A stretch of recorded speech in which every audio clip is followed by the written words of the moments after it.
আচ্ছা দাদু, বলছি তুমি কি করো এখন? এখন আমি কি করবে, বসে আছি চুপচাপ। আচ্ছা, তুমি তো সবসময় হরে কৃষ্ণ হরে রাম করো। তো তোমাকে আমি একটা কোশ্চেন করব, সেই রামায়ণে নিয়ে একটা কোশ্চেন করবো, তার কি উত্তর দেবে তুমি, বলো? দিতে যদি জানা থাকে দেবো, তা নাহলে আর হবে না। আচ্ছা, তার আগে আমি তোমাকে প্রথমে জেনেছি তোমার নামটা কি, বলো? তারাপদ ভৌমিক। বলো। রামায়ণ নিশ্চয়ই পড়েছো না, না, কিছুটা। আচ্ছা, কিছুটা তো জানো নিশ্চয়ই। তো রাবণের কবরটা কোথায় দেওয়া হয়েছিল? আরে রাবণ কি মরেছে, তাকে কবর দেবে? মরেছে তো নিশ্চয়ই, তো না, কবরটা কোথায়? মরেনি।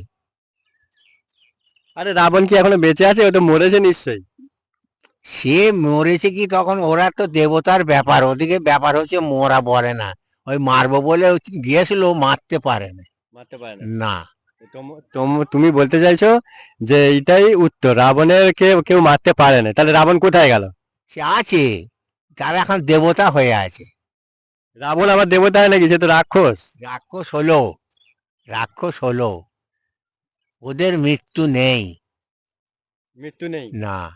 তার মানে তুমি বলতে চাইছো যে রাবণ মরেনি, এখনো বেঁচে আছে, ভগবান হয়ে বেঁচে আছে। লঙ্কায়, আচ্ছা। লঙ্কায়